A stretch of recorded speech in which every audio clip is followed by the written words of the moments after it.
Escort this man out of my restaurant. People like him don't belong at a table like this.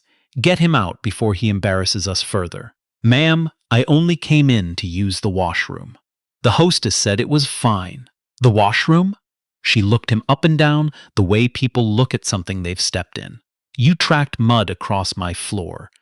Do you have any idea what it costs to maintain that floor? More than you make in a week, I'd bet. She tilted her champagne glass and poured it slowly, deliberately, across the sleeve of his jacket. Oops, she smiled into the microphone. Even the coat needs a coat check. The room went very quiet. You should think carefully about what you just did, Miss Langford. A threat from a handyman. She laughed and turned back to her guests. Someone get him out of my hotel before I lose my appetite entirely. Good morning, Miss Langford. Please sit down. You look like you've seen something you weren't prepared for. You can't be here, security. They work for me now. As of yesterday morning, I hold controlling interest in the Pemberton Group. That means this hotel, your contract, and the chair you're standing next to. That's impossible. You were fixing a pipe. I was. Long enough to know exactly what kind of building I was buying. His name was Miles Rourke, and he arrived in Whistler on a Tuesday in early March when the mountains still had good snow and the hotel lobbies smelled of cedar and money. Miles Rourke, 44 years old, wearing a canvas work jacket the color of old moss, a wool toque pulled low, and boots that had seen a proper winter or two. He drove a white pickup with a magnetic sign on the door that read Northern Craft Mechanical. Plumbing, heating, ventilation. The sign was magnetic because he had 3 other trucks and 4 other signs and swapped them depending on the job.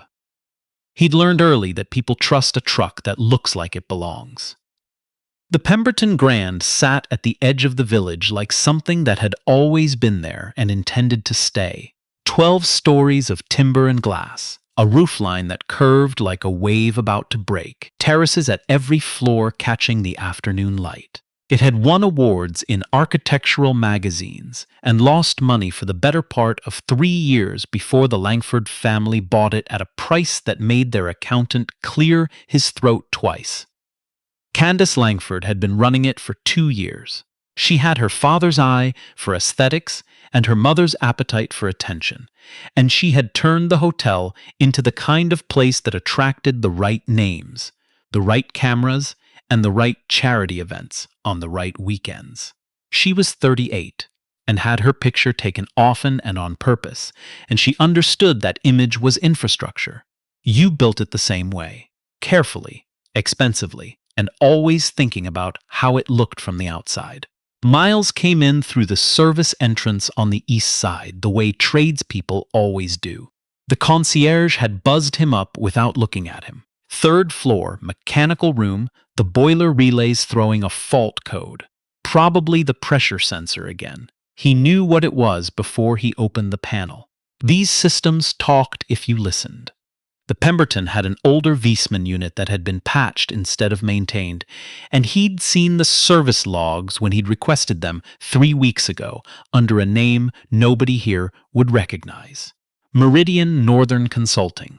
An email address, a phone number, and a request for maintenance records going back 6 years.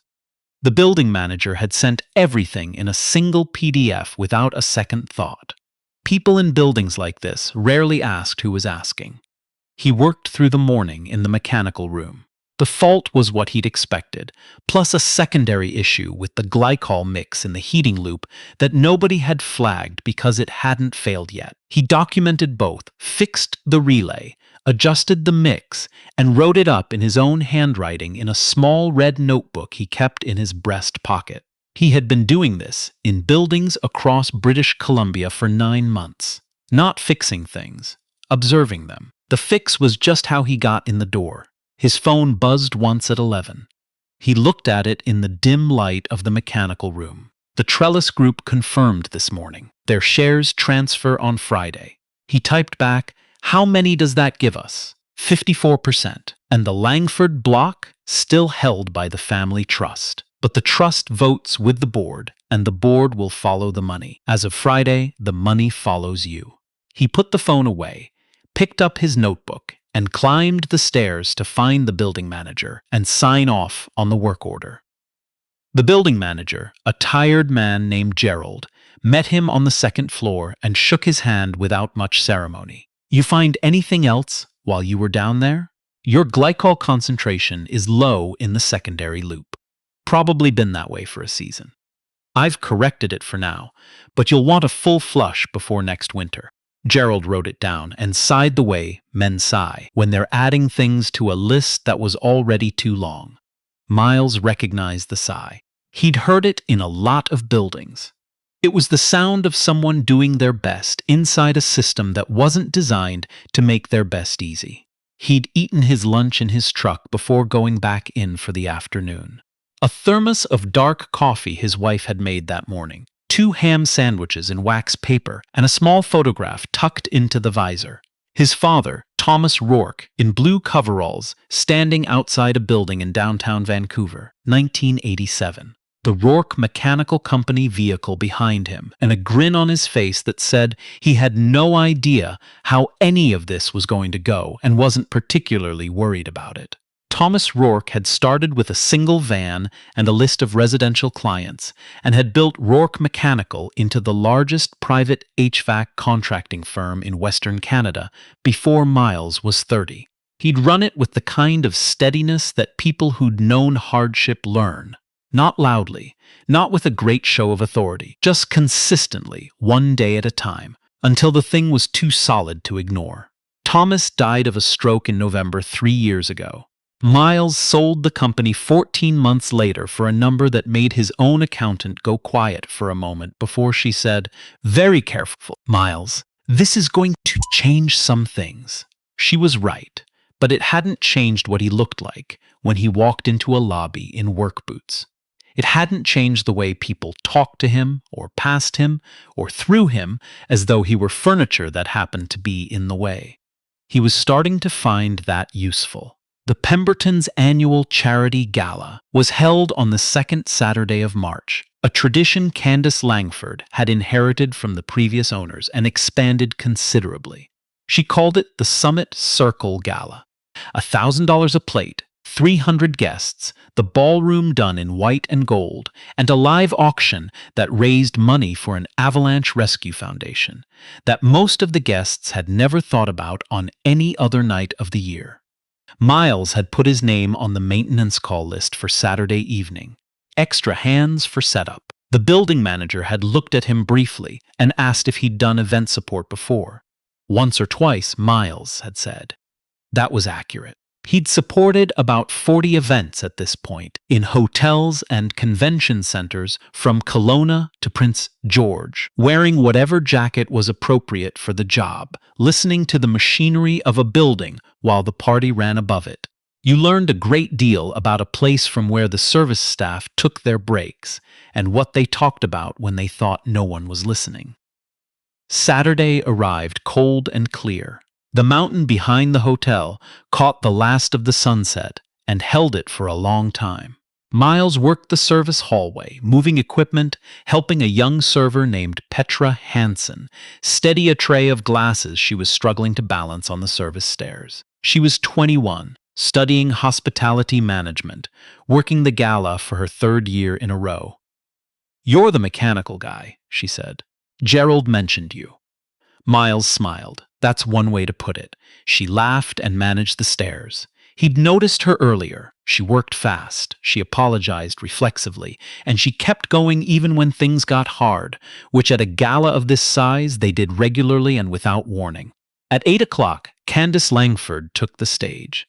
The ballroom had a way of focusing itself when she spoke. She was good at this. Miles had to give her that. She wore a gown the color of deep water, and when the spotlight found her, she leaned into it with the ease of someone who had arranged the light herself. Her speech covered generosity and legacy and the responsibility of those who had been given much.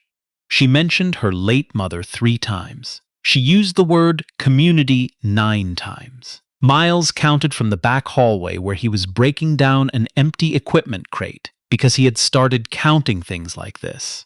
The auction went well. a helicopter ski weekend, a private wine cellar package at a Okanagan estate, a week-long stay at a lodge with her family's name on the door. The paddles went up fast. Guests bid with the ease of people for whom this number was not a reckoning. On the screen behind Candace, photographs of avalanche rescue teams rotated slowly. Volunteers in orange suits, helicopters, snow-covered ridgelines. The images were there to remind everyone of the cause. The cause was real, but in this room, it was also wallpaper. Miles worked the perimeter. At 10, the auction wound down and the band took over, and the champagne moved faster. He was crossing the edge of the ballroom floor, carrying a rolled cable back to the service room, when a man in a dinner jacket stepped backward into his path without looking. The collision sent the cable out of Miles's arms and against a passing server's tray. A tray that held 4 glasses of red wine. 2 of them went sideways. The wine came down across the front of a woman's white blazer and caught the hem of the linen table skirt behind her. The man in the dinner jacket was already walking away with his drink, unbothered. The woman with the stained blazer said it was fine. Don't worry. Truly, it's nothing. Miles was already kneeling, gathering the glasses, pulling a clean cloth from his belt. He didn't hear Candace Langford cross the floor behind him. He heard the microphone first. "Ladies and gentlemen," she said, and her voice carried the practiced warmth of someone who had practiced it. "It seems our maintenance crew is moonlighting as the entertainment this evening." A few guests turned. Miles rose to his feet. "Ma'am," another guest stepped back into the tray. "I was just picking up the glasses." She smiled. She had a very specific smile. Not unkind, exactly. More like amused in a way that needed an audience. She tilted her head toward him and spoke to the room. "Tell me, does Northern Craft Mechanical handle stain removal as well? Because this is hand-woven Belgian linen." She gestured at the table skirt. She did not gesture at the woman's blazer. That, apparently, was not the point. "Do you have any idea what this costs?" Miles looked at her steadily. "I do, actually." Her smile didn't move. The eyebrows went up. He talks back. She turned to the nearest cluster of guests. They were the kind of guests who laughed at whatever she laughed at. The laughter came, thin and quick, like something trained. She took a fresh glass of wine from a passing tray and held it over his sleeve. Her eyes didn't leave his face. Gravity is so unpredictable at these events. The glass tipped. A slow pour.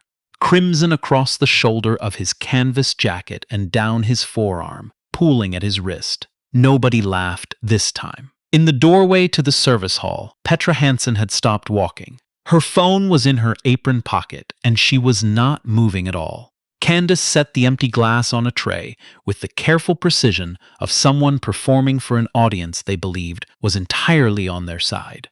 "My mother always said you can dress up a service call." She smiled. "It's still a service call." She turned to her head of venue security, a large and accommodating man named Dennis Cho. "Dennis, please escort this gentleman out through the service entrance." She paused for effect. "He's already found it once." Miles set the cloth down on the nearest table. He squared his shoulders and he looked at her. Not through her, not past her, at her, for just a moment. The room was waiting for him to argue, to apologize, to disappear. He did none of these things. "You should be careful, Miss Langford," he said. His voice was the same as it had been all evening. Level. Not loud. Not broken. "You've been careful about a great many things tonight. I'd make this one of them." She let out a single note of a laugh. That sounded very nearly like a threat. Dennis was already moving. He was professional about it. Firm arm, practiced angle, the kind of escort that looks like a favor to everyone watching. They walked Miles through the ballroom and down the service corridor and out the side door into the cold mountain air. The parking lot had a good view of the mountain. Heat lightning was probably the wrong term for the thing happening in the western sky. More like light reflecting off distant snow, but it had the same quality of brightness without warmth. Miles stood outside for a moment, wine drying cold on his sleeve. He pulled out his phone. Eleanor Marsh picked up on the second ring. She was his legal counsel, and she kept the same hours that serious things require. "Miles, it's almost 11. I know." He watched a gust move through the Douglas firs at the edge of the lot. I need you to move the closing to tomorrow. First thing, a pause. Tomorrow is Sunday. I'm aware. The Trellis lawyers are going to push back. Offer the penalty waiver we discussed and the early transfer bonus. They'll come. He heard her shift in her chair, the sound of a keyboard starting. What happened tonight? I got walked out through the service door. Miles, you own 54% of this company by Friday. What do you mean you got walked out? Saturday, he said, and the person who did it is the same person who's been running this hotel for 2 years. I spent 3 months in the buildings. Tonight I watched from inside what happens when she thinks no one's watching. He looked at the mountain for a moment. The snow on the upper runs caught the last of the resort lights and held them. Now I'm done watching. Eleanor went quiet for 3 full seconds. Then all right, Sunday. I'll call Trellis tonight. One more thing, he said. The board notice. It needs to come from the new controlling shareholder. Once I send it, people are going to start asking who Meridian Northern is. Let them ask. They had 3 months to ask who I was when I was fixing their boiler. Nobody did. He got in the truck and drove down the mountain road. The village lights contracted behind him in the mirror. Somewhere up there, the band had started again, and Candace Langford had taken the stage a second time to wrap the evening in the bow she thought it deserved. He didn't look back. In the service corridor, Petra Hansen had her phone out now. Her hands were steady. She'd recorded 4 minutes, clean audio, everything sharp. She watched it back once with her heart going hard against her ribs, then sent it to the server group chat with a single line. You have to see this. By the time she got home, it had been forwarded 11 times. By Sunday morning, it had moved the way things move in a resort town. Under the surface, person to person, staff texting staff. The bartender showed it to the sous chef. The sous chef showed it to the front desk overnight. The overnight desk showed it to Gerald, who watched it twice and set his phone face down on the desk and stared at the wall for a while. Nobody posted it publicly yet. The Pemberton paid well. People had mortgages. But the video moved the way water moves under ice. Quiet, constant, finding the low places. Dennis Cho saw it on Sunday afternoon and felt something cold that had nothing to do with the mountain air. He called Candace. Some of the staff are circulating a video from last night. She was quiet for a moment. Of the incident. With the maintenance worker. The champagne thing? There's audio, he said. It's clear. Her response was 6 seconds coming, so let them watch it. I was managing a situation at my event.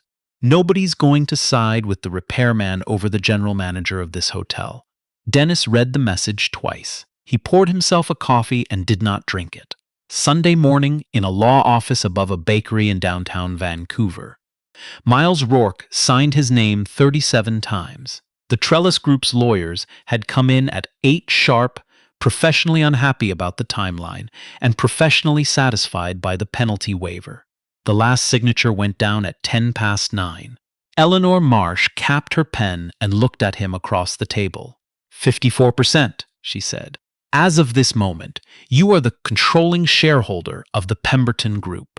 That's the hotel, the 2 lodges in Revelstoke, the management contract in Banff, and about 460 employees who don't know yet that their company changed hands overnight. Miles looked at the stack of documents. The bakery below them smelled of something with cinnamon and cardamom. It doesn't smell like a boardroom, he said. No, she said. It doesn't. The board notices went out at noon. 7 members received the same message from a firm name none of them had heard before. Meridian Northern Holdings, new controlling shareholder of the Pemberton Group, requests an emergency session. Monday, 9 a.m., Executive Boardroom, Head Office, Vancouver. Agenda, Leadership, Review. Within 2 hours, every phone on the board was calling every other phone. Nobody had a face to put to the name. Nobody could find a registration older than 18 months. The name Meridian Northern had existed for exactly long enough to execute this transaction and nothing else. One board member, a retired developer named Frank Okafor, who had known the hotel business for 30 years, read the email twice on his back porch in West Vancouver. He thought about the stories that had been moving through the industry that afternoon, the video people kept mentioning. He thought about what it meant for an unknown entity to buy a controlling stake overnight and call an emergency session by noon the same day. He set down his phone. He thought, there's no such thing as a coincidence this precise. Candace spent her Sunday reviewing the Gala photos her team had sent through. She posted 8 of them. The best angles, the best light. Her favorite showed her mid-speech with one arm raised, the ballroom stretching back behind her, 300 faces turned toward her like sunflowers. The caption she chose was, "A community that gives together builds together." She saw the board notice between posts. Some new investor flexing their shares, she thought. It happened. You showed them the numbers, you showed them the trajectory, you reminded them what management continuity was worth in hospitality, and they fell in line. She'd seen it before. She had a presentation ready. She approved her own talking points and ordered a car for 8:15. There was one more item on her Monday agenda that made her feel settled. Her performance incentive package, a $2.2 million bonus tied to the Gala fundraising targets she'd exceeded, was sitting with the board for ratification. Her consultant had drafted it. The numbers were clean. The charity results would do the rest. She went to bed early. Monday felt like hers. Monday came in gray and cold, the way March mornings in Vancouver do, low clouds sitting on the mountains and the city still deciding whether to wake up. By 8:45, the Pemberton Group's head office boardroom held 7 board members, Eleanor Marsh, standing at the head of the table with a neat stack of documents in front of her, and a chair at the far end of the table with its back to the room, facing the window and the city outside. Candace arrived at 8:58. She was wearing a cream blazer and her full armor, and she pushed through the boardroom door talking, because she had learned that rooms tipped toward whoever arrived with the most momentum. "All right," she said, "let's make this quick. I have a full week." She stopped. The room was quiet.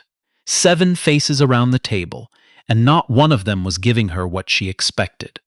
Frank Okafor was watching her the way you watch something you've been warned about. The woman beside him had her hands folded, and her expression was the one people wear when they know how something ends. At the head of the table, Eleanor said, "Miss Langford, please sit. I'm Eleanor Marsh, counsel for Meridian Northern Holdings." Candace stayed where she was. And who exactly is Meridian Northern? As of 9:12 yesterday morning, Eleanor said, Meridian Northern Holdings completed the acquisition of controlling interest in the Pemberton Group, 54%, the Trellis Group, shares, the Dunmore Institutional Account, the Chen Family Trust, all signed, all registered, all filed. She slid a single document down the table. "This boardroom is no longer yours to call quickly." Candace picked up the document. Her eyes moved across it fast. Numbers, dates, a signature she didn't know. Her mouth opened. "Fine, bring me the principal. I'll talk to the actual owner, not the lawyer." Eleanor almost smiled. "He's already here." The chair at the end of the table turned slowly. The leather made one sound as it came around. The morning light came through the windows and fell on a canvas work jacket, a quiet face, and a toque sitting on the table in front of him, like he'd just set it down. Miles Rourke looked at her the same way he'd looked at her Saturday night. Not performing anything, just looking. "Good morning, Miss Langford," he said. "You might want to sit down." For 3 full seconds, nothing in the room moved. Then she laughed, one short note, high and disbelieving, because her mind had run out of other options. You. She looked at Eleanor. "Is this a joke? He was fixing the boiler. He was doing his job," Eleanor said, "as were you. Let's talk about that." Candace turned to the room. 7 faces. Nobody laughed. Nobody offered her anything. "You've known this company for years," she said. "You know my numbers. You know what I've built here. You cannot let a..." She stopped because she was running out of words that worked. Miles stood. He walked the length of the table slowly, and he spoke without raising his voice. Saturday night, he said, you poured wine on a man in a service jacket in front of your guests, your staff, and a microphone. He paused. I know, because I was that man. He stopped across the table from her. You told a room full of people that someone like me didn't belong at a table like yours. You had a member of your security team escort me out through the door I'd come in. And before I left, you suggested he check my equipment bag because of what you assumed about people like me.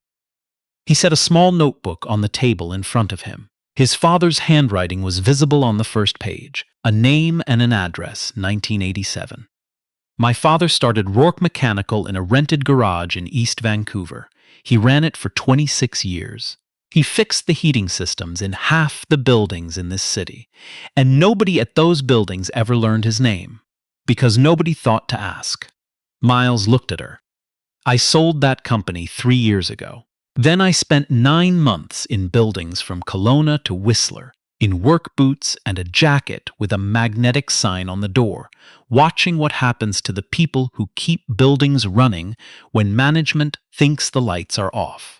And I watched what this hotel does to those people when no one important is watching. Eleanor lifted a small remote. The screen at the end of the room lit up. 4 minutes and 12 seconds of clean footage. The wine poured deliberately across his sleeve. The microphone raised. Even the coat needs a coat check. The escort through the service door. The comment about the equipment bag. All of it clear and unedited.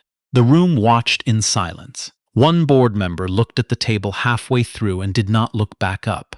Frank Okafor watched every second, his hands folded, his face unreadable until the screen went dark, and then he unfolded his hands and set them flat on the table, and his expression had resolved into something definite. Candace found her voice. That's out of context. It was a busy event. I was managing a situation in real time. With a microphone, Frank said, in front of 300 people. Her eyes went around the room. 6 years, she said. You've seen what I've done with this property. You've seen the bookings, the press, the brand recognition. You cannot throw that away because of one. Section 9 of your management contract, Eleanor said. She did not need to open anything to say it. Conduct materially detrimental to the reputation, culture, or workforce of the company constitutes grounds for termination for cause. She slid a second page down the table. I attended this gala, Frank Okafor said quietly. He picked up the page without reading it. I watched what happened. He set it back down. I wasn't going to say anything tonight, but I'm saying it now. The room around Candace Langford had tilted the way rooms tilt when the thing you counted on turns out not to be load-bearing. She moved fast then. The way people move when they're out of solid ground. All right, she laughed a different note, reaching for a register she could control. All right, this is Miles. She said his name like she'd just found it. I didn't know who you were, if I had known, and she heard it. Everyone heard it. She heard herself say it. Miles nodded once, slowly. There it is, he said it quietly. That's the whole problem, Miss Langford. You needed to know who I was before you knew how to treat me. He put his hand on the notebook. My father fixed the boilers in 12 hotels just like this one. Nobody knew his name either. I came here to find out what that looked like from inside. I found out on Saturday. Eleanor called the vote. The hands went up around the table, one by one, in the measured way that serious things are decided. 7 votes, unanimous. Termination for cause. No performance bonus, no severance. Every unvested incentive forfeited. The $2.2 million package sat in a folder on the table. It had not been opened. Miles looked at her, and his voice didn't change at all. Miss Langford, these 2 gentlemen will walk you out. Your personal effects can be collected under supervision. Company property stays. She stood there for a moment, looking for somewhere to go with her eyes that wasn't this room. Then she picked up her bag and she walked to the door, and the 2 men followed her, and the elevator doors opened and closed, and she rode it down 30 floors in the amount of time it takes for a life to reorganize itself around what just happened. The lobby was already awake.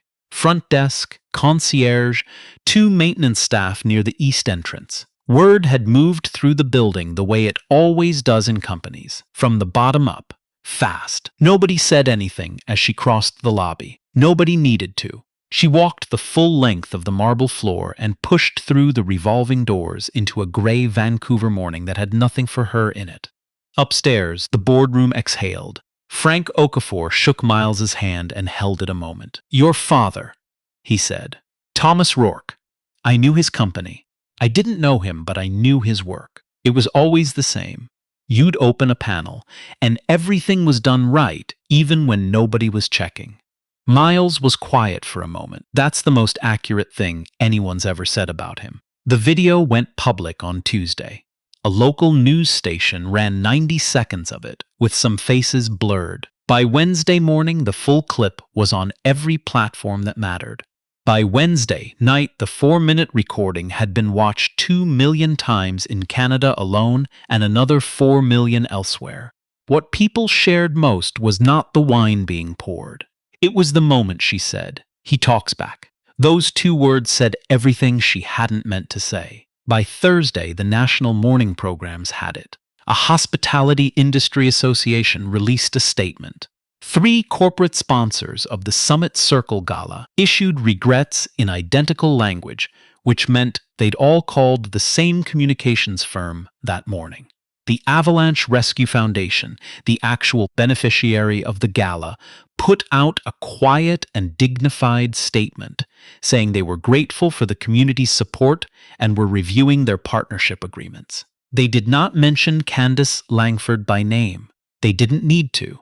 Her social posts stayed up until Friday, when they didn't. Inside the Pemberton, Eleanor Marsh opened the personnel files. Miles gave her one instruction: go back 6 years. Follow everything, regardless of where it leads. What they found took 2 weeks to fully map. 7 terminations over 5 years. Every one of them service or operations staff. Every termination coded as performance. Every file reviewed by the same signature. 4 of the 7 had made complaints about scheduling, about pay discrepancies, about a comment said in a hallway in the weeks before they were let go. The complaints were documented.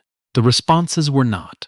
The patterns surfaced the way patterns do when someone finally looks for them. Obvious, once seen, and impossible to unsee. Dennis Cho came in for his interview voluntarily. He sat across from Eleanor with his hands in his lap and spoke in a flat, careful voice. The order to escort the guest out came directly from Miss Langford.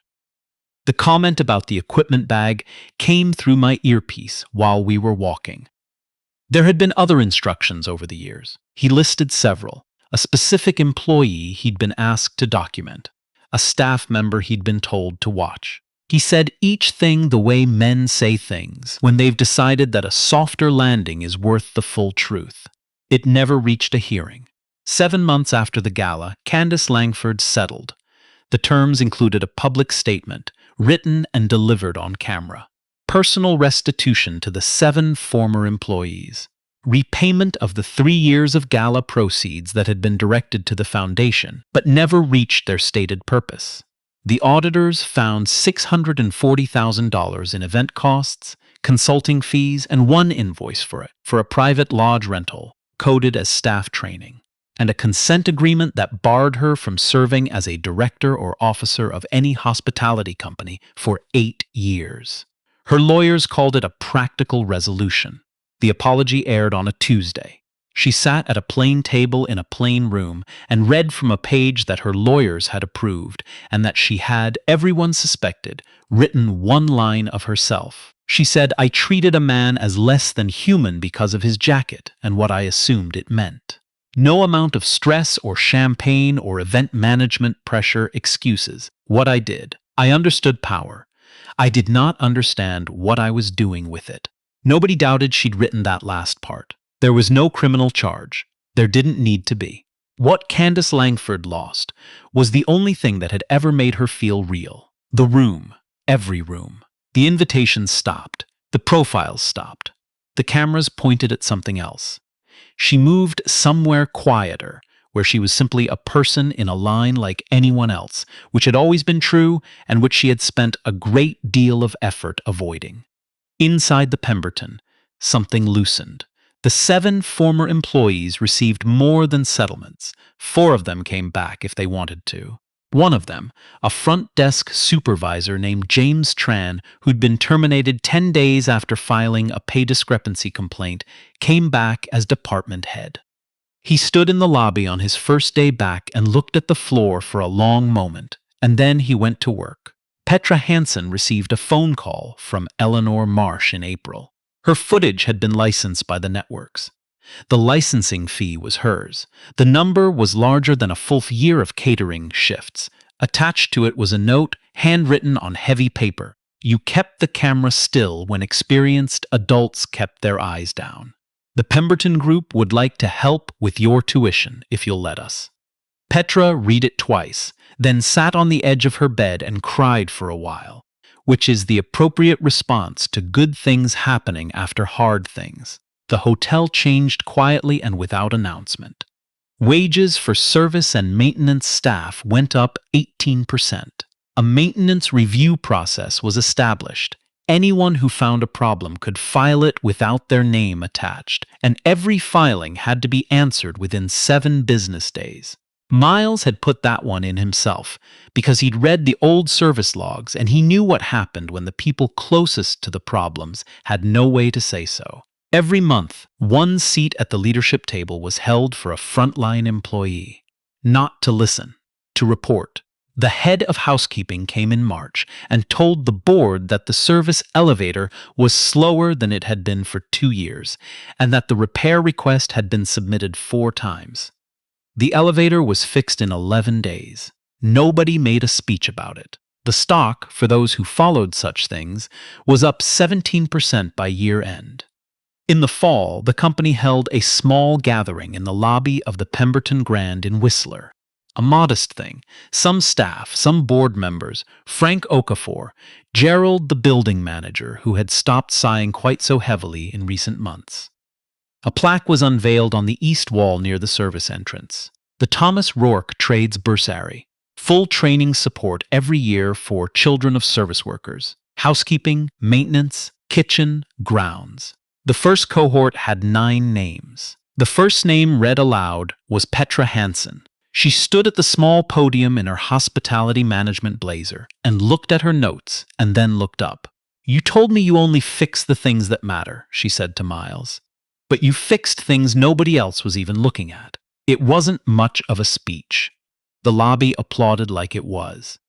In the back, Gerald the building manager crossed his arms and stood very still, and after a moment, reached up and wiped his eye with the back of his wrist, which he would later say was something in the air from the mountain. Most mornings, if you came in early enough, you could find Miles Rourke at the Pemberton in Whistler before the building woke. Suit jacket on a chair in the mechanical room, sleeves rolled, notebook open, going through the week's service logs with a cup of coffee from the bakery 2 doors down. He knew the boiler by sound now. He could hear when the pressure was off by a half-pound from the hallway. A new front desk associate saw him there one morning and asked Gerald quietly who the man was, because he looked like he was checking on something important, and she didn't want to interrupt. Gerald smiled. That's the owner. She looked again. He's in the mechanical room. Gerald nodded. He knows where the building actually runs from. She thought about that for a moment. Then she went and got him a coffee refill without being asked, and he looked up from the notebook and said, "Thank you," and meant it, and that was the whole story of that morning. The watch on his wrist was his father's. A plain silver thing with a worn band and a face scratched from 26 years of crawling into tight spaces to fix things that kept other people warm. It kept perfect time. Miles had had it serviced the month after Thomas died. He didn't know why. It seemed important that it should still run. Some mornings he caught it in the light from the lobby window and thought of his father working a lobby floor in 1987 with a wrench in his back pocket and no idea what the next 30 years would hold, and a grin on his face that said he wasn't too worried about finding out.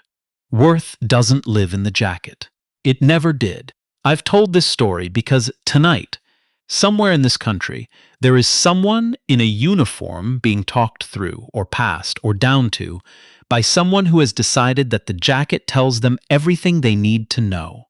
And I need you to sit with that for a second. If you were Miles, standing in that service corridor with wine drying cold on your sleeve, knowing you could end her career with one sentence, would you have said it right there in the ballroom, or would you have walked out through the service door and done it properly? Tell me in the comments. I read them. And if this story hit something in you, share it with someone who comes home from work with their hands tired. A cleaner, a driver, a cook, someone who keeps a building running that never learned their name. Let them know somebody sees the work. Subscribe and turn on notifications, because stories like this one come every week. And the next one might be about someone closer to you than you think. Until then, keep your spine straight, even when they hand you a mop. Especially then.